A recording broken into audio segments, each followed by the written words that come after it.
Welcome to the class 9th standard English second language.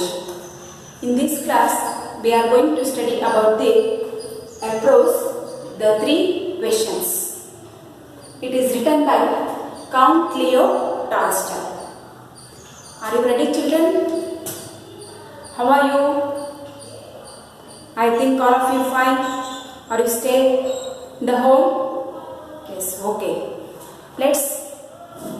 Now we know about the author Count Leo Tolstoy.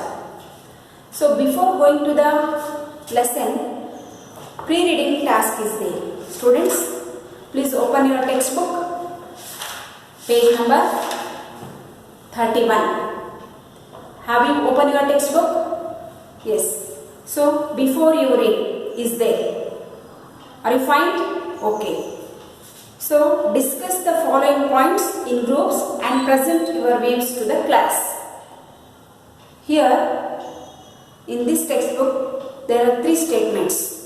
So what are the statements? The best time to do something, and the most important person in your life, and the most important thing to do in your life. So here there are three statements. The first one is the best time to do something. So whatever we do in that time, which is the right time. Is it clear, students? So ನಾವು ಏನಾದರೂ ಮಾಡಕ್ಕೆ ಹೊರಟ್ವಿ ಅಂದರೆ ನಮಗೆ ಯಾವ time ಸರಿಯಾದ ಸಮಯ? Can you think? Are you guessing? Yes. Some says morning is fresh. It is very clear. It is the right time. And some says afternoon, some says evening, or some says night, or some says tomorrow. So always you told like, are you done your homework? Yes, tomorrow. Are you complete your homework? Tomorrow. Are you reading this lesson or reading anything? So you always told tomorrow, tomorrow, tomorrow, tomorrow. Is it the best time for you? Yes. ಹಾಗಾದರೆ ನಾವು ಯಾವುದಾದ್ರೂ ಒಂದು ಕೆಲಸವನ್ನು ಮಾಡಬೇಕಾದ್ರೆ ಸರಿಯಾದ ಸಮಯ ಯಾವುದು? ಹೌದಾ? So according to your views we have told morning, afternoon, evening, day after tomorrow or tomorrow, like this. Then the most important person in your life. So student, if I ask to you who is the important person in your life, so what you told? You told your father is the important person, and your mother is the important person, and your sister, and your brother, and your children. So like this we can give the answer, isn't it, children? So father, mother, aunt, uncle, or friends or relatives. So we have to told like this. Then the most important thing to do in your life. So what things we have to do in our life? Is it reading? Is it riding the bicycles or vehicles? Or is it reading the newspapers or anything? Whatever we have to done. ಯಾವ ಕೆಲಸ important, ಎಂಥ ಕೆಲಸ ಮಾಡಬೇಕು, ಏನು ಕೆಲಸ ಮಾಡಬೇಕು. So these are the three important statements. So in that we have already told which is the right time ಅಂದರೆ ನಾವು ಪ್ರಾಪರ್ ಕಾಮನ್ ಆಗಿ ಏನು ಹೇಳ್ತಾ ಇದ್ರೆ ಮಾರ್ನಿಂಗು ಫ್ರೆಶ್ ಇರುತ್ತೆ, early morning, so we are fresh, so that is the morning time ಅಂತ ಹೇಳ್ತೇವೆ. ಹೌದಾ? Then who is the important person ಅಂದರೆ mother, father, or friends or relatives, and sisters, brothers, ಈ ಥರ ಹೇಳ್ತೇವೆ. Next most important thing to do in our life ಅಂದರೆ ನಾವು ಯಾವ ಕೆಲಸದಲ್ಲಿ ಭಾಳ ಸಿನ್ಸಿಯರ್ ಇರ್ತೇವೆ, ಭಾಳ ಇಂಟ್ರೆಸ್ಟಿಂಗ್ ಇರುತ್ತೆ. ಸೊ ನಮಗೆ ಅದಂದ್ರೆ ಯಾವ ಕೆಲಸ ಮಾಡೋದಕ್ಕೆ ಭಾಳ ಕ್ಯೂರಿಯಾಸಿಟಿ ಇರುತ್ತೆ, ಆ್ಯಂಡ್ ಭಾಳ ಕಾನ್ಷಿಯಸ್ ಆಗಿ ಯಾವ ಕೆಲಸ ಮಾಡ್ತೇವೆ ಆ ಕೆಲಸ ಅಂತ ಹೇಳ್ತೇವೆ. ಹೌದಾ? ಹಾಗಾದರೆ ಈ ಮೂರು ಸ್ಟೇಟ್ಮೆಂಟ್ಗಳು ಸರಿಯಾಗಿ ನಾವು ಆನ್ಸರ್ ಕೊಟ್ಟಿದ್ದೇವಾ ಅಥವಾ ಹೇಗೆ ಅನ್ನೋದನ್ನು ನಾವು ನೆಕ್ಸ್ಟ್ ಈ ಒಂದು ಲೆಸನಲ್ಲಿ ನಾವು ಕಲಿತೇವೆ. ಆಮೇಲೆ ಈ ಮೂರಕ್ಕೂ ಆನ್ಸರು ನಾವು ಅಂದ್ಕೊಂಡಿದ್ದು ಸರಿನಾ ಅಂತ ನೀವು ಗೆಸ್ ಮಾಡ್ಬೋದು. So let's move on to the next part of the lesson. So this poem is already we know it. This is written by Count Leo Tolstoy. So now let's know about the author. Who is the author? Count Leo Tolstoy. See the page number 42. About the author. Count Leo Tolstoy. Count Leo Tolstoy, his period is 1828 to 1910. The Russian novelist and a moral philosopher.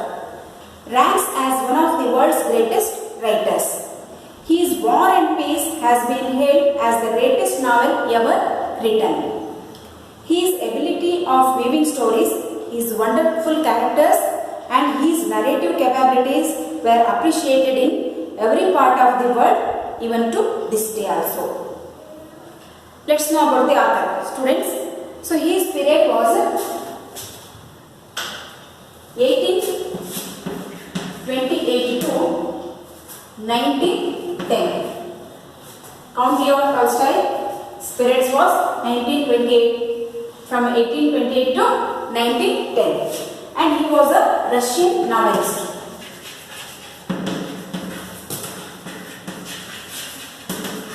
He was a Russian novelist and also moral philosopher.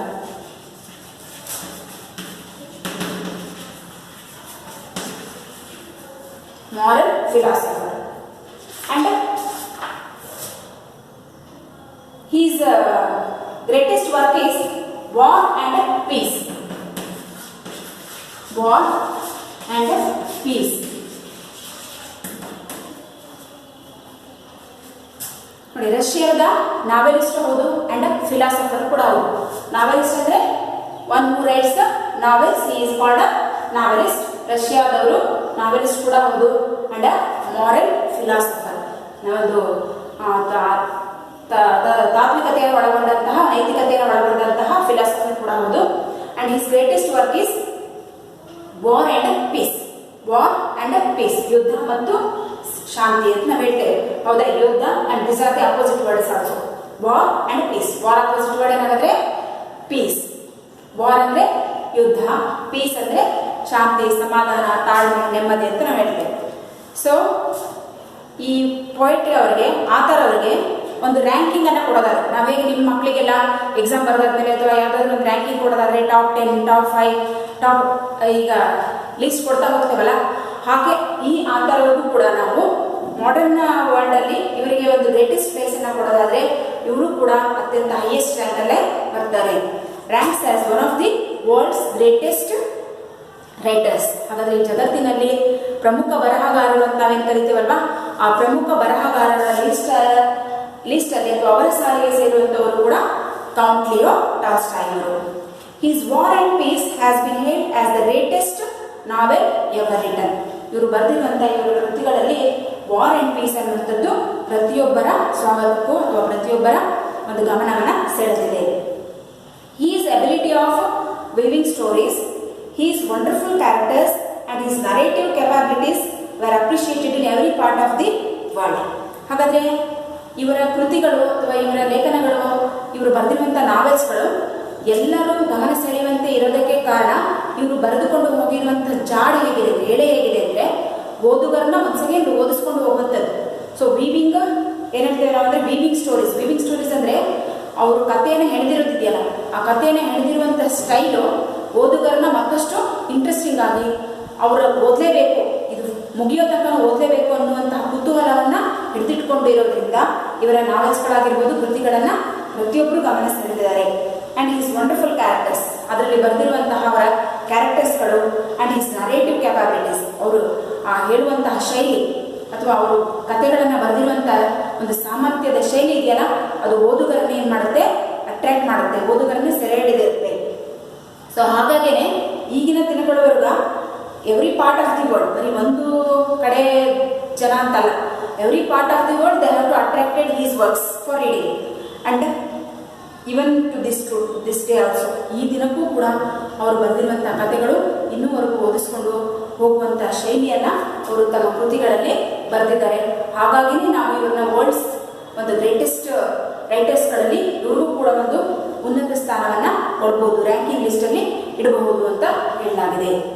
So this is the information about Count Leo Tolstoy. Is it clear students?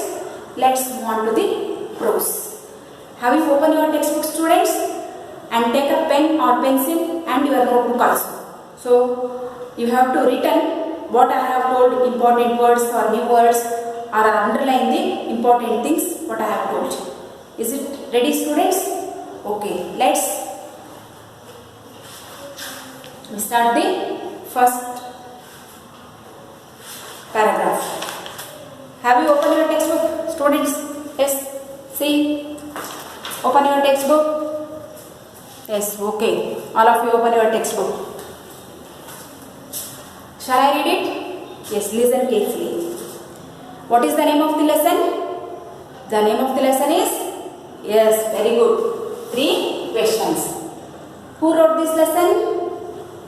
Count Leo Tolstoy. See this, see here, students.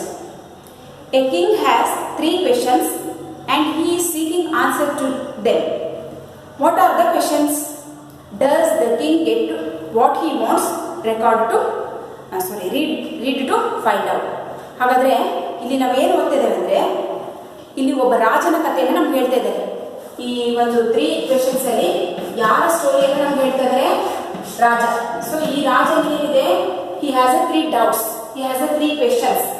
ಏನಿದೆ ಅವನಿಗೆ 3 ಕ್ವೆಶನ್ಸ್ಗಳು? He arise in his mind. He thought that a king has 3 questions and he is seeking answer. ಅದಕ್ಕೆ ಏನು ಹುಡುಕ್ತಾ ಇದ್ದಾರೆ? Question ಇದೆ ಅಂದಮೇಲೆ ನಾವು ಆನ್ಸರ್ ಹುಡುಕ್ತೇವೆ ಅಲ್ವಾ? ನಮಗೆ ಪ್ರಶ್ನೆಗಳು ಬರದೇ ಇರುತ್ತಾ? Always we have to doubt in our mind. Question is there. The same way ರಾಜನಿಗೂ ಕೂಡ ಏನು ಬಂತು? ಆತನ ಮೈಂಡಲ್ಲಿ 3 ಕ್ವೆಶನ್ಸ್ ಬಂತು. ಅವುಗಳಿಗೆ ಏನು ಹುಡುಕ್ತಾ ಇದ್ದಾರೋ ಅವರು? ಆನ್ಸರ್ನ ಹುಡುಕ್ತಾ ಇದ್ರು. What are the questions? ಹಾಗಾದ್ರೆ ಆ ಕ್ವೆಶನ್ಸ್ಗಳು ಏನು? ಮತ್ತೆ does the king get what he wants? ಅದರಿಂದ ಹಾಗಾದ್ರೆ ಅವನಿಗೆ ಬೇಕಾಗಿದ್ದಂತಹ ಆನ್ಸರ್ಗಳನ್ನ ಪಡೆದುಕೊಂಡ ಅನ್ನೋದನ್ನ ನಾವು ದ 3 ಕ್ವೆಶನ್ಸ್ ಪ್ರೋಸಲ್ಲಿ ಓದ್ತೇವೆ. ಹಾಗಾದ್ರೆ ಯಾವುದು? What are the 3 questions? Can he get the answer or does he get the answer ಅನ್ನೋದನ್ನ ನಾವು ಈ ಲೆಸನ್ ಅಲ್ಲಿ ನೋಡ್ತೇವೆ. So let's move on to the first paragraph. The thought came to a certain king that he would never fail if he knew 3 things. First one, what is the right time to begin something? Who should a king listen to? What is the most important thing for a king to do? The king therefore sent messengers throughout his kingdom, promising a large sum to anyone who would answer these 3 questions. Many wise men came to the king, but they all answered his questions differently. ನೋಡಿ, ರಾಜನಿಗೆ ನಮ್ಗೆ ಗೊತ್ತಿದ್ದಾಗಲೇ ರಾಜನಿಗೆ ಎಷ್ಟು ಕ್ವಶನ್ಸ್ಗಳು ತಲೆಯಲ್ಲಿದೆ? S, 3 questions ಇದೆ. ಆ 3 ಕ್ವೆಶನ್ಸ್ಗೆ ಏನು ಬೇಕು ಅಂತ ಹೇಳ್ತಾ ಇದ್ದಾನೆ ರಾಜ? He wanted answer. ಹಾಗಾದ್ರೆ ಆ ಆನ್ಸರ್ಗಳನ್ನು ಪಡ್ಕೊಳ್ಳೋದಕ್ಕೆ ಏನು ಮಾಡ್ತಾ ಇದ್ದಾನೆ ಅನ್ನೋದನ್ನು ನಮಗೆ ಓದ್ತಿದೆ. The thought came to a certain king that he would never fail. ಯಾಕೆ ಅವ್ರನ್ನ ಪಡ್ಕೋಬೇಕು ಅಂತಿದ್ದಾನೆ? ಈ 3 ಪ್ರಶ್ನೆಗಳಿಗೆ ಆನ್ಸರ್ ನನಗೆ ಗೊತ್ತಾದರೆ ನಾನು ನನ್ನ ಲೈಫಲ್ಲಿ ಯಾವತ್ತೂ ಕೂಡ ಏನಾಗೋಕ್ಕೆ ಸಾಧ್ಯ ಇಲ್ಲ, ಫೇಲ್ಯೂರ್ ಆಗೋಕ್ಕೆ ಸಾಧ್ಯ ಇಲ್ಲ. ಅಂದರೆ ಈ 3 ಪ್ರಶ್ನೆಗಳಿಗೆ ನನಗೆ ಆನ್ಸರ್ ಗೊತ್ತಿದ್ರೆ ಈ ಕ್ಯಾನ್ ಸಕ್ಸಸ್ ಎವ್ರಿವೇರ್. ನಾನು ಎಲ್ಲೂ ಹೋದರೂ ಕೂಡ ಸಕ್ಸಸ್ ಆಗ್ಬೋದು. ಹಾಗಾಗಿ he must know the answer for these 3 questions ಅಂತ ಅನ್ನುವಂಥ ಡೌಟ್ ಅವನಿಗೆ ಬರುತ್ತೆ. ಹಾಗಾದರೆ ವಾಟ್ ಆರ್ ದ 3 ಕ್ವೆಶನ್ಸ್? ನೋಡಿ, first question, what is the right time to begin something? Which is the first question?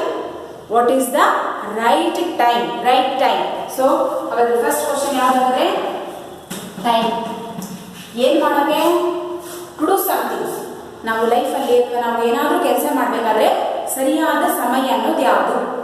ಈಗ ಆಲ್ರೆಡಿ ನೀವು 3 ಸ್ಟೇಟ್ಮೆಂಟ್ಗಳ ಮೇಲೆ ನಿಮ್ಮ ಒಪಿನಿಯನ್ ಕೊಟ್ಟಿದ್ದೀರಾ. ಹಾಗಾದರೆ ಫಸ್ಟ್ ಪ್ರಶ್ನೆ ರಾಜನದೇನಾಗಿತ್ತು? What is the right time to do something. Next one, who should a king listen to? ನೋಡಿ, ಹಾಗಾದರೆ ಟೈಮ್ ಆಯಿತು. ನಾನು ಯಾವ ವ್ಯಕ್ತಿಯಿಂದ ಏನಾದರೂ ಮಾಡಬೇಕಾದ್ರೆ ಯಾವ ವ್ಯಕ್ತಿಯಿಂದ ಏನು ಕೇಳಬೇಕು ಅಥವಾ ಯಾವ ವ್ಯಕ್ತಿ ಇಂಪಾರ್ಟೆಂಟ್ ಆಗ್ತಾರೆ? Second question is who is the important person? ಹೌದಾ? ಹಾಗಾದರೆ ಟೈಮ್ ಆಯಿತು. ಯಾವ ವ್ಯಕ್ತಿ ನನಗೆ ಇಂಪಾರ್ಟೆಂಟ್ ಆಗ್ತಾರೆ? ಯಾರನ್ನ ನಾನು ಇಂಪಾರ್ಟೆಂಟ್ ಅಂತ ಕನ್ಸಿಡರ್ ಮಾಡಬೇಕು? This is the second question of king. The second question is who means ಯಾರು, ವಾಟ್ ಅಂದರೆ ಯಾವುದು ಅಥವಾ ಏನು, ಏನು ಸರಿಯಾದ ಸಮಯ ಏನು. What should a king listen to? ಸರಿ, who should a king listen to? ರಾಜ ಯಾರ ಮಾತನ್ನ ಕೇಳಬೇಕು ಅಂದರೆ ಯಾವ ವ್ಯಕ್ತಿ important. And third one, what is the most important thing for a king to do? ಹಾಗಾದರೆ ರಾಜ ತಾನು ಯಾವ ಕೆಲಸವನ್ನು ಇಂಪಾರ್ಟೆಂಟ್, ತಾನು ಯಾವ ಕೆಲಸ ಮಾಡಿ ಫಸ್ಟ್ ಮಾಡಿದರೆ ಅದು ಮಹತ್ವದ್ದು ಅನಿಸುತ್ತೆ, ಅದು ಇಂಪಾರ್ಟೆನ್ಸ್ ಇರುತ್ತೆ. ಯಾವ ಕೆಲಸವನ್ನು ಫಸ್ಟ್ ಮಾಡಬೇಕು. So these R the 3 questions arise in his mind. What is the important time, who is the important person and what he does.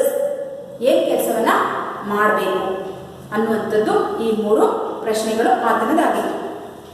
ನೋಡಿ, ಹಾಗಾದರೆ ಈ 3 ಪ್ರಶ್ನೆಗಳಿಗೆ ಆನ್ಸರ್ ಪಡ್ಕೋಬೇಕಲ್ವ ಅವನು. The king therefore sent messengers throughout his kingdoms. ಹಾಗಾದ್ರೆ ಅವನ ಈ 3 ಪ್ರಶ್ನೆಗಳಿಗೆ answer ಬೇಕು ಅನ್ನೋದಾದ್ರೆ ಏನು ಮಾಡಬೇಕು? ಇಡೀ ರಾಜ್ಯದ ಉದ್ದಗಲಕ್ಕೂ ಕಳಿಸ್ಬೇಕು ಯಾರನ್ನಾದ್ರು. ಹಾಗಾದ್ರೆ ಯಾರನ್ನ ಕಳಿಸ್ತಾನೆ? he sent messengers. So you take down the new words in that messenger.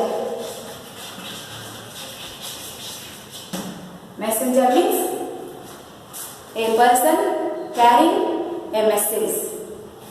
So messenger ಅಂತಿದೆ ಅಲ್ವಾ, a person carrying messages from place to place. ನಾವು ದೂತರು ಅಂತ ಕರಿತೇವೆ, ಹೌದಾ? ಹಾಗಾದ್ರೆ ರಾಜ ಏನ್ ಮಾಡ್ದ? he is sending the messages to the message. ಅವನ ಮೆಸೇಜ್ ಯಾವುದು? to find the answers for these 3 questions. so first ಏನ್ ಮಾಡ್ದ ಹಾಗಾದ್ರೆ ಮೆಸೇಜಸ್ ನ ಕಳಿಸಿದ. ಎಲ್ಲಿ ಕಳಿಸಿದ? ಥ್ರೂಔಟ್ ದಿ ಕಿಂಗ್ಡಮ್, ತನ್ನ ರಾಜ್ಯದ ಉದ್ದಗಲಕ್ಕೂ ಮೆಸೇಜಸ್ ನ ಕಳಿಸಿದ. And promising a large sum to anyone. ನೋಡಿ, ಅವ್ರಿಗೆ ಸುಮ್ಮನೆ ಕಳಿಸ್ತಿಲ್ಲ. ಸುಮ್ಮನೆ ಕಳಿಸಿದ್ರೆ ಏನ್ ಮಾಡ್ಬೋದು? ಮೆಸೇಜಸ್ ಎಲ್ಲೆಲ್ಲ ಹೋಗಿ ಸುಮ್ಮನೆ ನೆಗ್ಲೆಕ್ಟ್ ಮಾಡ್ಕೊಂಡು ಬರ್ಬೋದು. ಹಾಗಾಗಿ ಅವ್ರಿಗೆ ಏನು ಪ್ರಾಮಿಸ್ ಮಾಡಿ ಕಳಿಸಿದ? ಯಾರು ಸರಿಯಾದ ಸೂಕ್ತವಾದ ಆನ್ಸರ್ನ ಕೊಡ್ತಾರೋ ಅವರಿಗೆ large amount, large sum. Sum ಅಂದ್ರೆ sum means amount. Sum means amount. Amount ಅಂದ್ರೆ ಮೊತ್ತ. ಸೊ ಇನ್ನೊಂದು ಸಮ್ ಇದೆ, ನೀವು ನೋಡಿದ್ದೀರಲ್ವಾ? ಏನಿದೆ ಹಾಗಾದ್ರೆ ಅದ್ರ ಸ್ಪೆಲ್ಲಿಂಗ್ ಏನು? SUM ಸಮ್ ಒಂದು, ಇನ್ನೊಂದು yes definite, that is SOME, ಈ sum. SOME sum and SU sum. ಈ ಸಮ್ ಅಂದ್ರೆ ಅಮೌಂಟ್, ಈ ಸಮ್ ಅಂದ್ರೆ ಹಲವು ಅಲ್ವಾ? So this is called, are you remember? Yes, it is a homophone. ಹಾಗಾದ್ರೆ ಸುಮ್ಮನೆ ಕಳಿಸ್ಲಿಲ್ಲ ಅವರನ್ನ, ಅವರಿಗೆ ದೊಡ್ಡ ಪ್ರಮಾಣದ ಅಮೌಂಟ್ ಅನ್ನ ಕೊಡಲಾಗುತ್ತೆ ಯಾರು ಸರಿಯಾದ ಆನ್ಸರ್ನ ತರ್ತಾರೆ ಅವರಿಗೆ. So those who anyone would answer these 3 questions, he would get and given the amount. Many wise men came to the king, but they all answered his questions differently. ನೋಡಿ, ಹೀಗೆ ಅನೇಕ ಮೆಸೇಜಸ್ನ ಕಳಿಸಿದ. ಎಲ್ಲ ವೈಸ್ ಮೆನ್ಸ್ಗಳು ಅಲ್ಲಿಂದ, ವೈಸ್ ಮೆನ್ ಅಂದ್ರೆ ಯಾರು? ಪರಿಣಿತರು, experts ಎಲ್ಲ ಏನು ಮಾಡಿದ್ರು? ರಾಜನ ಹತ್ರಕ್ಕೆ ಬಂದರು. ಏನನ್ನು ತಗೊಂಡು? ಆನ್ಸರ್ನ ತಗೊಂಡು. ಅವರ ಆನ್ಸರ್ ಎಲ್ಲ ಏನಾಗಿತ್ತು? But they all answered his questions differently. ಎಲ್ಲರ ಉತ್ತರ ಏನಾಗಿರಲಿಲ್ಲ? ಒಂದೇ ಆಗಿರಲಿಲ್ಲ, ದಟ್ ಈಸ್ ಡಿಫ್ರೆಂಟ್ಲಿ. ಏನಾಗಿತ್ತು? ಡಿಫ್ರೆಂಟ್ ಅಂದರೆ ಬೇರೆ ಬೇರೆದಾಗಿತ್ತು. ಈ 3 ಪ್ರಶ್ನೆಗಳಿಗೂ ಆನ್ಸರ್ ಒಂದೇ ಆಗಿರಲಿಲ್ಲ. ಸೊ 3ನೇ ನಾವೇನು ತಿಳ್ಕೊಂಡ್ವಿ? ಹಾಗಾದರೆ ಈ 3 ಪ್ರಶ್ನೆಗಳಿಗೂ ಆ ವೈಸ್ ಮ್ಯಾನ್ಗಳು ಕೊಟ್ಟಂತಹ ಆನ್ಸರು ಒಂದೇ ಆಗಿತ್ತಾ ಇಲ್ಲ ಅಂತ ನೋಡೋಣ. Then move on to the second stanza. In reply to the first question, some said the king must prepare a timetable and then follow it strictly. Others said that it was impossible to decide in advance the right time for doing something. The king should do whatever seemed necessary at the time. Yet others said that the king needed a council of wise men who would help him act at the proper time. But then others said that there were some things which would be urgent. These things could not wait for the decision of the council. In order to decide the right time for doing something, it is necessary to look into the future, and only magicians could do it. The king therefore would have to go to magicians. ನೋಡಿ, ಹಾಗಾದ್ರೆ ಫಸ್ಟ್ನೇ ಕ್ವಶನ್ಗೆ ಫಸ್ಟ್ನೇ ಪ್ರಶ್ನೆ ಯಾವುದು? What is the important time we have to do something. ಆ ಪ್ರಶ್ನೆಗೆ answer ಏನಾಗಿತ್ತಂದ್ರೆ in a reply to the first question. ಹಾಗಾದರೆ ಸರಿಯಾದ ಸಮಯ ಯಾವುದು ಅನ್ನುವಂಥ ಫಸ್ಟ್ ಕ್ವಶನಿಗೆ ರಿಪ್ಲೈ ಏನು ಬಂದಿತ್ತಂದ್ರೆ, some said that king must prepare a time table. ನೋಡಿ, ಟೈಮ್ ಟೇಬಲ್ ಅಂದರೆ ನಿಮ್ಗೆ ಏನು ಅನ್ಕೋತಿದೆ? ನಾವು ಅಕಾರ್ಡಿಂಗ್ ಟು ಟೈಮ್ ಟೇಬಲ್ ಹಾಕಿರ್ತೇವೆ. ಟೈಮ್ ಟೇಬಲ್ ಪ್ರಕಾರ ಒಬ್ಬರಾದ ನಂತರ ನಮ್ಮ ಪೀರಿಯಡ್ಗಳನ್ನು ತಗೊಳ್ತೇವಲ್ವಾ? In the same way king has also had time table. ಅವನು ಕೂಡ ಏನು ಪ್ರಿಪೇರ್ ಮಾಡ್ಕೋಬೇಕು? ಟೈಮ್ ಟೇಬಲ್ ಪ್ರಿಪೇರ್ ಮಾಡ್ಕೋಬೇಕು. And then follow it strictly. ಸುಮ್ಮನೆ ಟೈಮ್ ಟೇಬಲ್ ಹಾಕೊಂಡು ಕೂತ್ಕೊಳ್ಳೋದಲ್ಲ. ಅದನ್ನ ಹೆಂಗೆ ಫಾಲೋ ಮಾಡಬೇಕು? ಸ್ಟ್ರಿಕ್ಟ್ ಆಗಿ according to time table what will happen, ಏನು ನಡಿಬೇಕು ಅದನ್ನ ಕಡ್ಡಾಯವಾಗಿ ಡೆಫಿನೆಟ್ ಆಗಿ ಅವನೇನು ಮಾಡಬೇಕು? ಫಾಲೋ ಮಾಡಬೇಕು. Others said that it was impossible to decide in advance the right time for doing something. ನೋಡಿ ಇದು ಹೇಗೆ ಡಿಫ್ರೆನ್ಸ್ ಆಗಿದೆ. ಫಸ್ಟ್ನೇದವ್ರು ಏನು ಹೇಳಿದ್ರು? ರಾಜ or king has must time table, ಈ ಫಾಲೋಡ್ ಇಟ್ ಸ್ಟ್ರಿಕ್ಟ್ಲಿ. ಒಂದನೇ ಆನ್ಸರ್ಗೆ ಫಸ್ಟ್ನೇವ್ರು ಹೇಳಿದ್ರು. ಆ್ಯಂಡ್ ದೆನ್ ಅದರ್ಸ್ ಹೇಳಿದ್ರು it was impossible. But according to time table ರಾಜ ಹೋಗೋದಕ್ಕೆ ಸಾಧ್ಯ ಇಲ್ಲ, ಬಿಕಾಸ್ ಅಡ್ವಾನ್ಸ್ ಆಗಿ ನಮ್ಗೆ ಏನು ನಡೆಯುತ್ತೆ ಅಂತ ಗೊತ್ತಿರಲ್ಲ. That's why it is not suit for the king. ಯಾವ್ದು ಸೂಟ್ ಆಗಲ್ಲ ಅಂತ ಹೇಳಿದ್ರು? ಟೈಮ್ ಟೇಬಲ್ ಸೂಟ್ ಆಗಲ್ಲ ಅಂತ ಹೇಳಿದ್ರು. Advance that right time for doing something, ಯಾವ ಟೈಮಲ್ಲಿ ಏನು ನಡೆಯುತ್ತೆ ಅಂತ ಹೇಳೋಕ್ಕಾಗಲ್ಲ, ಹಾಗಾಗಿ ಟೈಮ್ ಟೇಬಲ್ ಸರಿಯಾಗಲ್ಲ ಅಂತ ಹೇಳಿದ್ರು. The king should do whatever seem necessary at that time. So ಹಾಗಾದರೆ ಆ ಟೈಮ್ ಪ್ರಕಾರನೇ ಅವನು ಮಾಡೋಕ್ಕಾಗಲ್ಲ. ಕೆಲವೊಂದ್ಸಲ ಟೈಮ್ ಟೇಬಲ್ ಹಾಕೊಂಡಿರ್ತಾರೆ, ಅದ್ರ ಪ್ರಕಾರನೇ ಮಾಡೋಕ್ಕಾಗುತ್ತಾ? ಈಗ ನೋಡಿ ರಾಜಕಾರಣಿಗಳು ಅವರು ಇವರೆಲ್ಲ ಏನು ಮಾಡ್ಕೊಂಡಿರ್ತಾರೆ, ತಮ್ಮದೇ ಆದಂಥ ಒಂದು ಡೈರಿನಲ್ಲಿ ಟೈಮನ್ನು ಮೆನ್ಷನ್ ಮಾಡ್ಕೊಂಡಿರ್ತಾರೆ. ಬಟ್ ಅದ್ರ ಪ್ರಕಾರನೇ ನಡೆಯೋಕ್ಕಾಗುತ್ತೆ ಅವರಿಗೆ? ಆಗಲ್ಲ. ಸೊ ಹಾಗಾಗಿ ಇದು ಸಾಧ್ಯ ಇಲ್ಲ. Yet others said that the king needed a council of the wise men. So ಒಂದೇ ಪ್ರಶ್ನೆಗೆ ಮತ್ತೆ ಹೇಳ್ತಾ ಇದ್ದಾರೆ, ದ ಕಿಂಗ್ ಮಸ್ಟ್ ಹ್ಯಾವ್ ಏನಿರಬೇಕು? ಕೌನ್ಸಿಲ್ ಇರಬೇಕು. ಕೌನ್ಸಿಲ್ ಅಂದರೆ ದಟ್ ಈಸ್ ದ ಕಮಿಟಿ ಅಂತ ನಾವು ಕರಿತೇವೆ.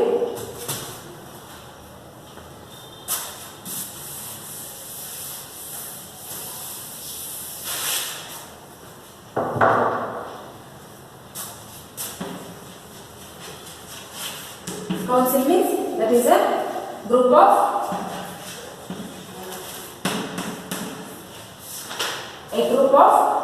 chosen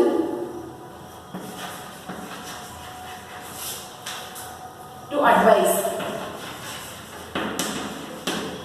ಒಂದು ಕಮಿಟಿ ಅಥವಾ ಸಮಿತಿ ಅಂತ ಹೇಳ್ತೇವೆ. ರಾಜ ಏನು ಮಾಡಬೇಕು? ಒಂದು ಸಮಿತಿಯನ್ನು ಮಾಡ್ಕೋಬೇಕು. ಆ ಸಮಿತಿಯ ಪ್ರಕಾರ ಅವ್ರೇನು ಅಡ್ವೈಸ್ ಕೊಡ್ತಾರೆ ಅಥವಾ ಅವ್ರು ಏನು ಎಲ್ಲ ಸೇರಿ ಒಂದು ಚರ್ಚೆ ಮಾಡಿ ಒಂದು ಯಾವುದೇ ರೀತಿ ಸಲಹೆಗಳನ್ನು ಕೊಡ್ತಾರಲ್ಲ ಅದ್ರ ಪ್ರಕಾರ ರಾಜ ನಡಿಬೇಕು ಅಂತ ಹೇಳಿ ಹೇಳ್ತಾ ಇದ್ದಾರೆ.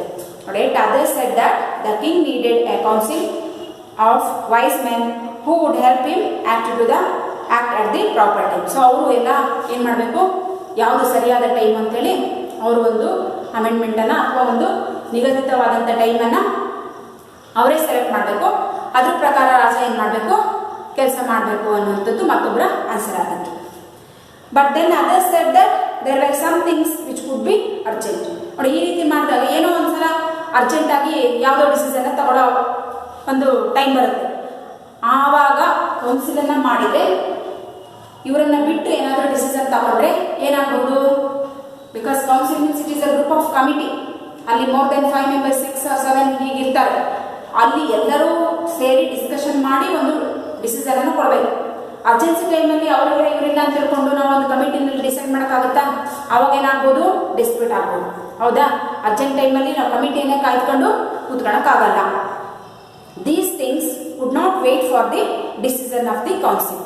ಆವಾಗ ಅವರಿಗೋಸ್ಕರ ನಾವು ಕೌನ್ಸಿಲ್ಗೋಸ್ಕರ ಅಥವಾ ಕಮಿಟಿಗಾಗೇ ಕಾಯ್ದುಕೊಂಡು ಕೂತ್ಕೊಳ್ಳೋದಕ್ಕೆ ಆಗಲ್ಲ. ಒಂದ್ಸಲ ನೋಡಿ ಏನು ಬಂತು ಇಲ್ಲಿ ಓಡಿದ್ರಲ್ಲ, ಅದೇ ವೇಟ್, WAIT, ವೇಟ್ ಅಂದರೆ ಕಾಯೋದು. ಮತ್ತೊಂದು ವೇಟ್ ಇದೆ ಅಲ್ವಾ? ಆ ವೇಟ್ ಯಾವುದು?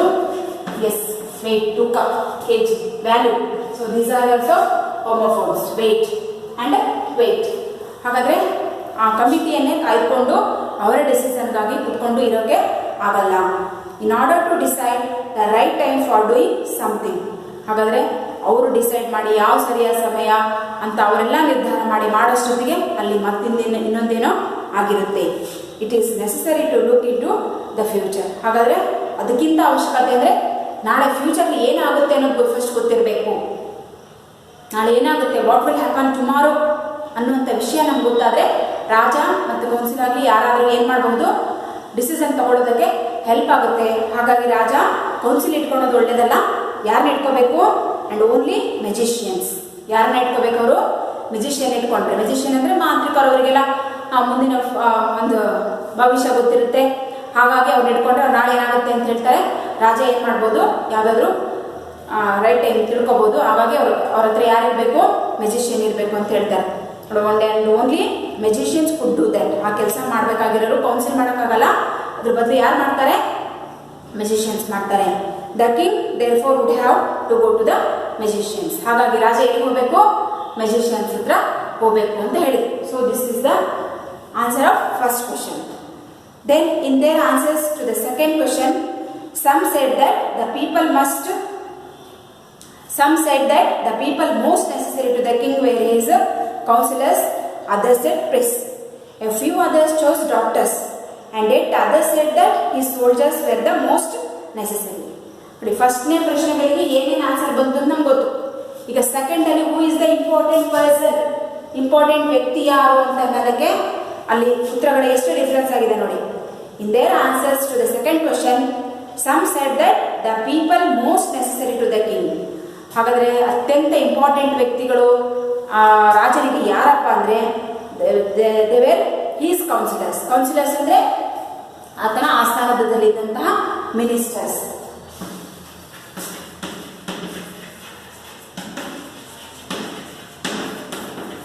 ಮಿನಿಸ್ಟರ್ಸ್ ಅಂದ್ರೆ ಆತನ ಆಸ್ಥಾನದಲ್ಲಿದ್ದಂತಹ ಮಂತ್ರಿಗಳು.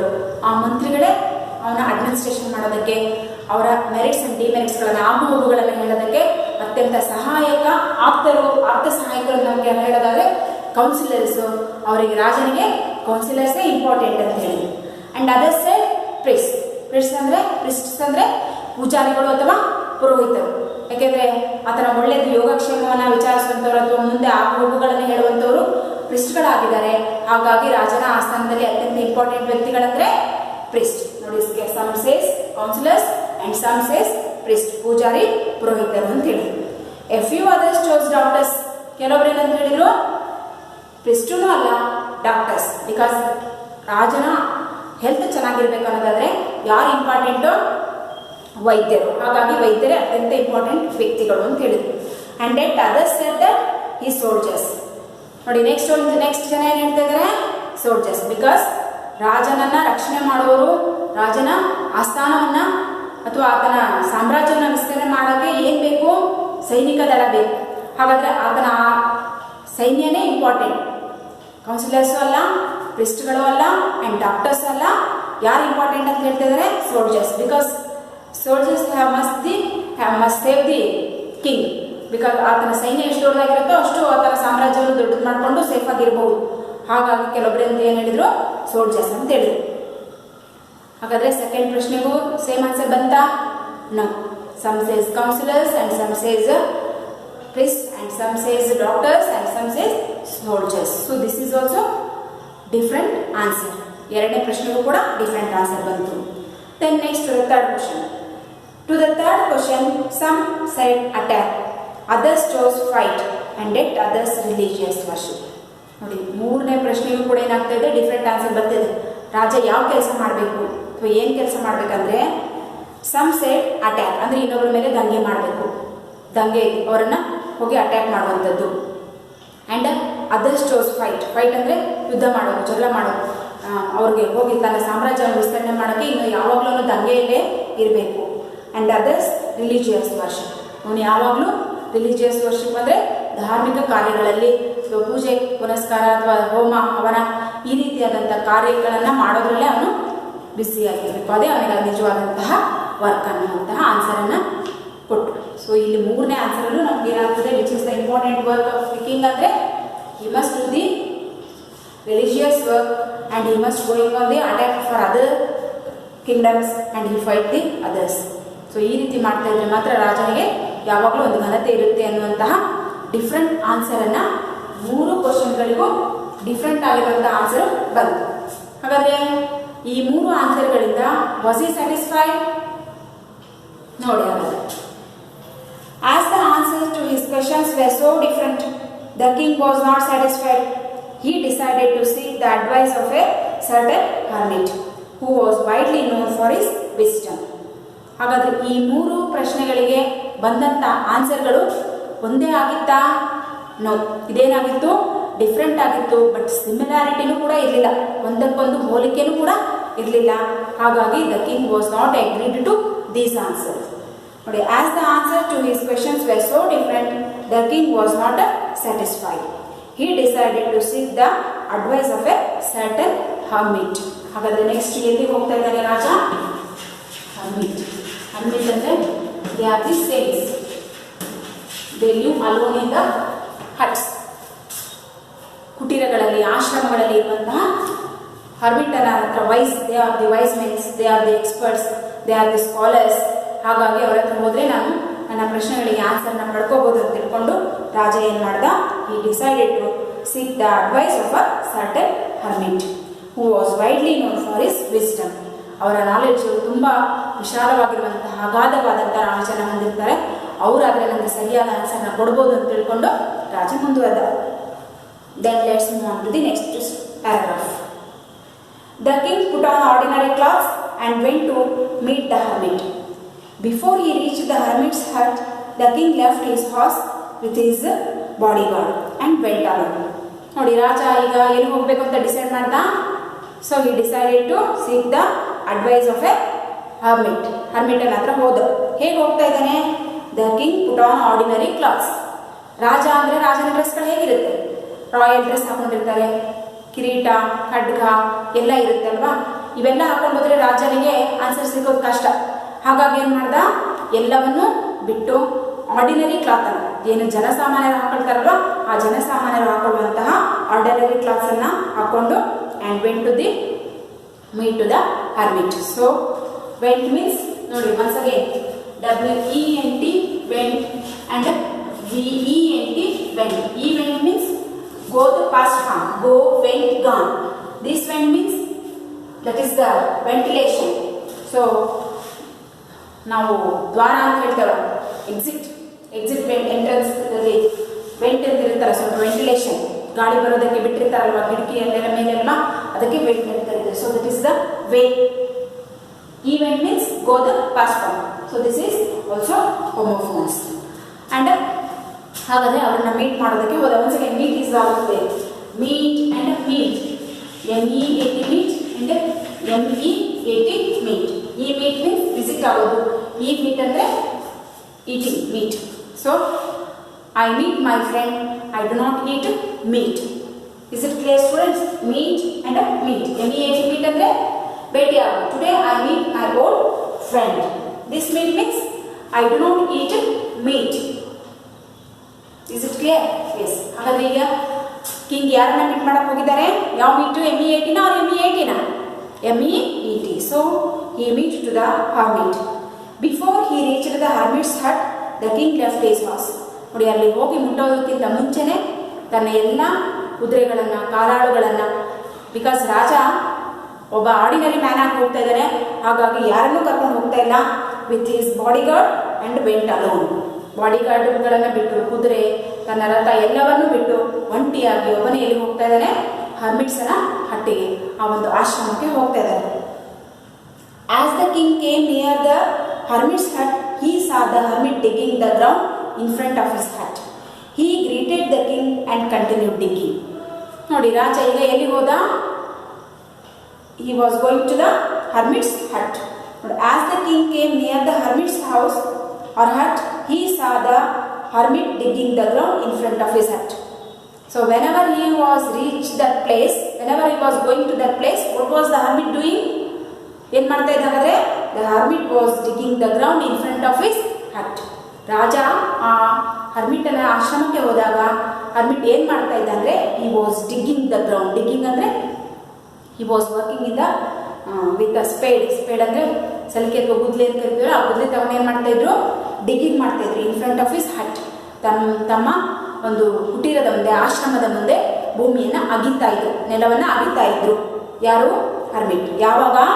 when the king was reached his place, he greeted the king and continued digging. ನೋಡಿ, ರಾಜ ಬಂದ, ಯಾರಾದರೂ ಬಂದ ನಾವು ಬಂದ್ರಿ ಅಂತ ವೆಲ್ಕಮ್ ಮಾಡ್ತೇವಲ್ವಾ. So he also greeted him and continued his work. ಕೆಲಸ ಮಾತ್ರ ನಿಲ್ಲಿಸ್ತಿಲ್ಲ. ಬಂದ, ಅವನನ್ನು ವೆಲ್ಕಮ್ ಮಾಡ್ಕೊಂಡು ಆದಮೇಲೆ ಏನು ಮಾಡ್ತಾ ಇದ್ದಾನೆ? ಮತ್ತು once again he continued his work. ಅವನೇನು ಕೆಲಸ ಮಾಡ್ತಾ ಇದ್ದ? he was digging the ground. So once again he has to digging that. ರಾಜ ಬಂದ ಅಂತ ನಿಲ್ಲಿಸಲಿಲ್ಲ. ಸೊ ಕಂಟಿನ್ಯೂ ಆಗಿ ಏನು ಮಾಡ್ದ? ಕೆಲಸವನ್ನು ಮಾಡ್ತಾ ಇದ್ದ. ನೆಕ್ಸ್ಟ್ ಏನಾಯ್ತು ನೋಡಿ. The king went up to the hermit and said, I have come to you, wise hermit, to ask you to answer 3 questions. And he repeated the questions. ನೋಡಿ ಹಾಗಾದ್ರೆ ತನಗೆ ಬೇಕಾಗಿರುವಂಥ ಕ್ವಶನ್ಸ್ಗೆ ಆನ್ಸರ್ ತಿಳ್ಕೊಳಕ್ಕೆ ಬಂದಿದ್ದಲ್ವಾ. ಹೋಗಿ ಆದಮೇಲೆ the king went up to the hermit and asked, ರಾಜ ಒಳಗಡೆ ಬಂದಾದ್ಮೇಲೆ ಹೇಳ್ತಾ ಇದ್ದಾನೆ ಹರ್ಮಿಟ್ಗೆ, I have come to you, I have come to you. Who said this or who is the speaker? Yes, it is the speaker is king. ಹೌದಾ? Speaker ರಾಜ. And also I, who is the I here? I have come to you. Who is I here? I is also king. And who is you here? I come to you. You here is also, you here is hermit. I is the king and you is the hermit. And speaker is also king. But I have come to you. Why is hermit? ಹೇಳ್ತಾ ಇದ್ದಾನೆ ರಾಜ, ನಾನು ನಿನಗಾಗಿನೇ ಬಂದಿದ್ದೇನೆ. ನಿನಗಾಗಿ ಬಂದಿದ್ದೇನೆ ಅಂದರೆ ಯಾವುದಕ್ಕೋಸ್ಕರ? To ask you to answer 3 questions. ನಿಮ್ಮನ್ನು ಏನು ಕೇಳಕ್ಕೆ ಬಂದಿದ್ದೇನೆ? ನನ್ನಲ್ಲಿ 3 ಪ್ರಶ್ನೆಗಳಿದೆ, ಆ 3 ಕ್ವಶನ್ಗಳಿಗೆ ನೀವು ನನಗೆ ಆನ್ಸರ್ ಮಾಡಬೇಕು, ಅದಕ್ಕಾಗಿ ನಾನು ನಿಮ್ಮ ಹತ್ರ ಬಂದಿದ್ದೇನೆ ಅಂತ ಹೇಳಿದ. And he repeated the questions. So ಆತನ ಪ್ರಶ್ನೆಗಳೇನಾಗಿದೆ? What is the right time and who was the important person, what is the important work. So these 3 questions once again the king repeated in front of hermit. ಹರ್ಮಿಟನ ಮುಂದೆ ತನ್ನ ಈ 3 ಪ್ರಶ್ನೆಗಳನ್ನು once again repeat ಮಾಡಿದ.